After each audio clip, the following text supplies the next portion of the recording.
दौंड तहसील कार्यालयासमोर मलठण येथील पारधी समाज करणार महिला व लहान मुलांसह आमरण उपोषण। दौंड तालुक्यातील मलठण येथील पारधी समाजातील जमिनीवरती गावातील उगले यांनी अतिक्रमण केलं असून कोर्टाचा आदेश असतानाही जमीन ताबा सोडत नसलेल्या जालिंदर रामभाऊ उगले, नागनाथ रामभाऊ उगले व गोरख रामभाऊ उगले राहणार मलठण तालुका दौंड जिल्हा पुणे यांच्यावरती कठोर कारवाई करावी व त्यांच्या ताब्यातील जमीन न्यायालयाच्या आदेशानुसार आमच्या परिवारास परत द्यावी या मागणीसाठी हमशा छगड्या काळे, शांतीलाल हमशा काळे, लतीफ हमशा काळे, हेरण हमशा काळे, अभिषा हमशा काळे, मोहन हमशा काळे हे सर्वजण परिवारासह दिनांक 23/7/2025 रोजी आमरण उपोषण करणार असल्याचे निवेदन दौंड तहसीलदार साहेब यांना दिले आहे। सदस्य यांनी उगले यांच्यापासून आमच्या परिवारास धोका आहे असेही बोलताना म्हणाले।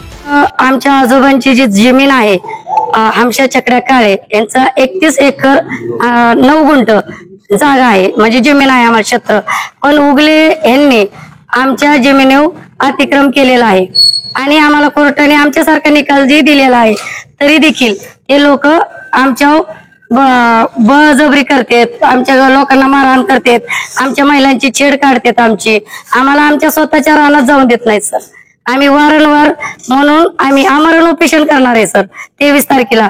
पण आता आज आम्ही निवेदन दिलंय साहेबांना की आम्हाला जर 17 तारखेला न्याय योग्य ते नाही मिळाला तर आम्ही 23 तारखेला आमरण उपोषण करणार आहे सर।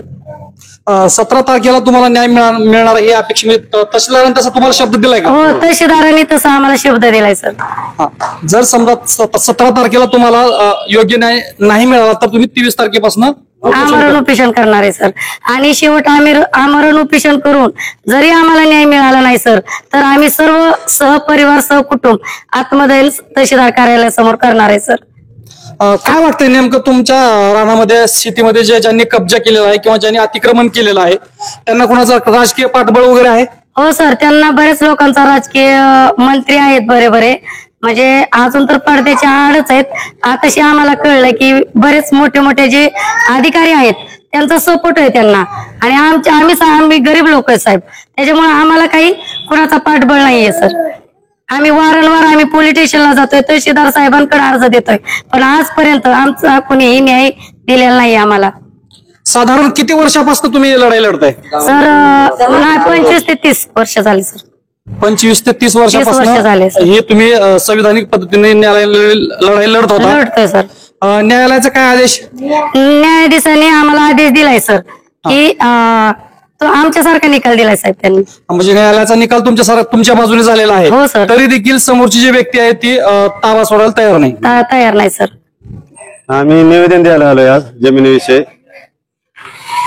कोर्टाचा निकाल असतो नाही अजूनही आम्हाला काय ताबा भेटा नाही त्याचा।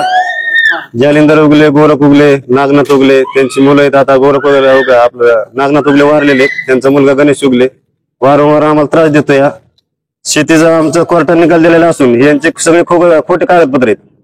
आम्ही त्यांना मान्य करायला होतो म्हणजे ते मान्य करायला तयार नाही। कोर्टाने आम्हाला आदेश असा दिलाय 101 मध्ये वाटप असलेले हे तिघांना क्षेत्र त्यांनी असं दाखल केलं तर 15 एकर त्यांनी हे केलेलं होतं। वास्तविक क्षेत्र पाहता पुनर्वसनासाठी राखीव क्षेत्र असताना यांना वाटप होत नाही, तरी आम्हाला बळजबरीने आम्हाला आमच्या कब्जा केलाय, त्यांनी अतिक्रमण केलेले। त्याच्यामुळे आम्ही आता 23 तारखेला आमरण उपोषण करतोय आणि आम्हाला जर न्याय नाही भेटला तर आम्ही त्यांना आत्मदहन आम्ही सगळे लहान मुलाबाळासहित आम्ही आत्मदहन करणार आहे।